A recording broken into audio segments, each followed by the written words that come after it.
Prime, presented by Mercedes-Benz. Here's your host, Carissa Thompson. There it is. Shiny. Look how shiny. Don't put your fingers on the Lombardi Trophy to keep it pristine. We are just 1 week away, ladies and gentlemen, from Super Bowl 53. They don't play about that thing. They send a whole guard and everything with that. And they do. White glove treatment. White glove treatment for these three. Our three Hall of Famers. You know them, you love them. Dion, LT, and Shannon. You want to break this thing all down? Let's break it down. All right, let's do it. Let's take a look back at how the Patriots got here, shall we? Yep. Dion knew it all along. Tom Brady, even at the age of 41, can still what, Dion? Ball! Brady became just the third player in NFL history to throw for 500 career touchdowns. Also did some work with his legs. He finally picked up his 1,000th career rush yard on a 6-yard scramble. Well, he better not get sacked. But it wasn't all smooth sailing along the way. The Pats dropped back-to-back games twice for the first time since 2015, and they all came on the road. The second came in December, starting with that Miami Miracle. How about that game? And then there was that close one in Pittsburgh. So it was the first time, you guys, in over 15 years that they had lost consecutive games in December. But did that stop them, Dion? No, not whatsoever. They didn't panic because they have experience. Right. So Brady helped them steamroll into the first-round bye, which they had never won a Super Bowl without a first-round bye. And then Sony Michel dominated the Chargers in the divisional round. So those road problems didn't carry into the playoffs when it mattered most.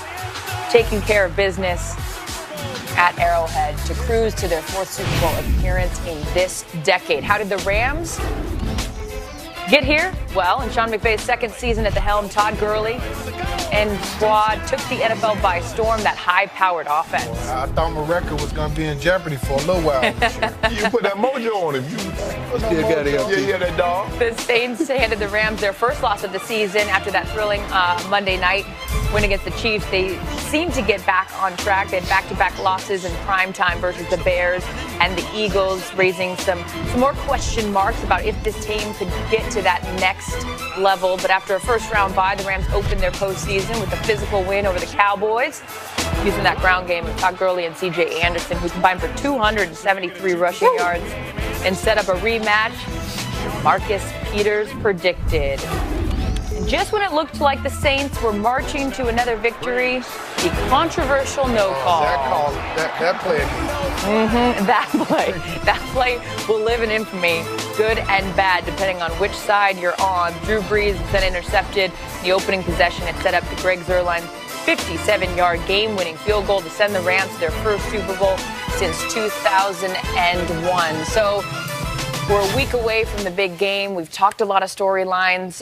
We will continue to talk about some of the obvious ones, but I think an interesting question is about the coaching matchup, right? Who you give the edge to in this one. When you give Sean McVay and Bill Belichick 2 weeks to prepare, who has the edge, Dion? Bill Belichick, of course.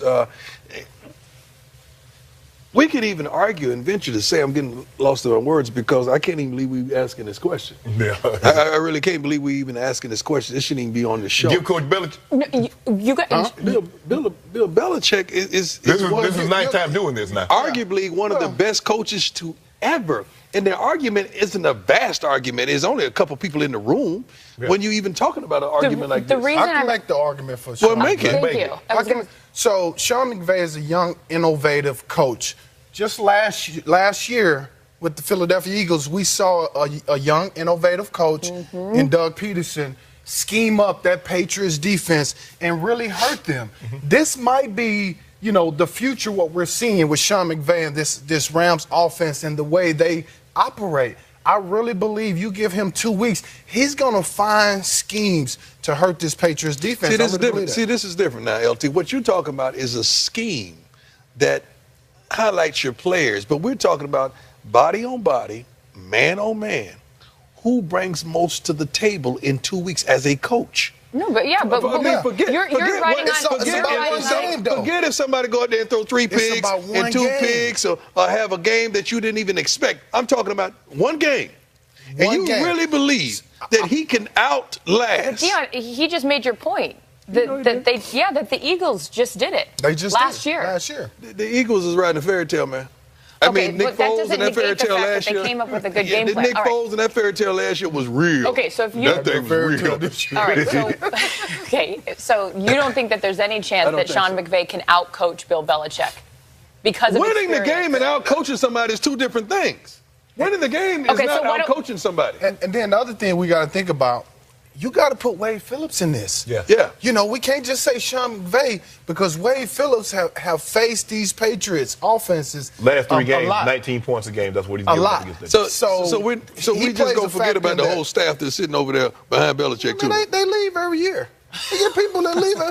Yeah, Matt The Patricia's defensive not there coordinator anymore. from last year, he's not even there. He's in Wish he was Detroit. back. Okay, so you clearly are going with Belichick to answer that question. Well, there's another question about experience because, again, we got a lot of storylines to fill for the next 2 weeks. Okay, so if I said to you Tom Brady versus Jared Goff, is anyone up here giving Jared Goff any sort of edge on Tom Brady?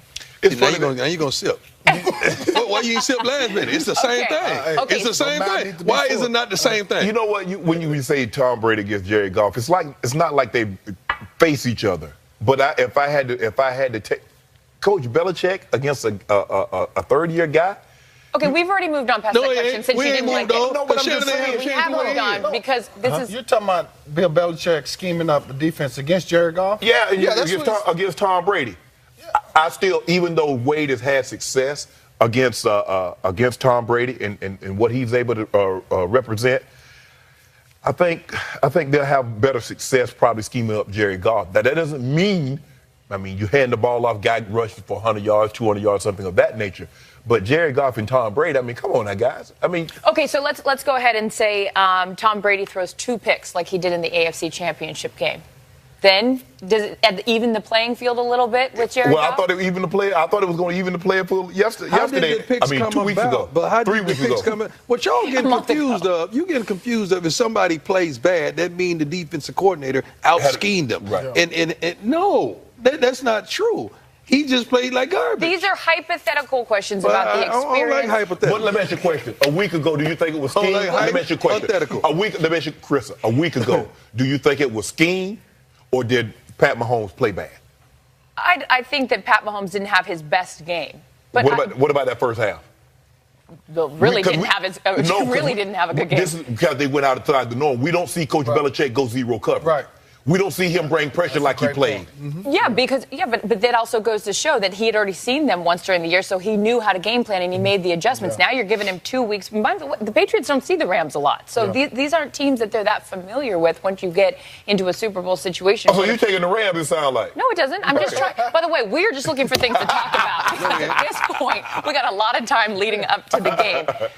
You know who else is going to talk a lot about it? All the other shows on this wonderful network. 90 hours of live coverage begins on Monday. It all kicks off How you gonna feel all that with time? Good Morning Football, talking about the experience of Tom Brady and Bill Belichick, apparently. Then at 7 p.m. Eastern, it's Super Bowl opening night. Then Game Day Morning takes you all the way up to kickoff on Super Bowl Sunday, and we wrap it all up with Game Day Prime immediately following the game. Still to come on Game Day Prime, Super Bowl 53 features a matchup between a couple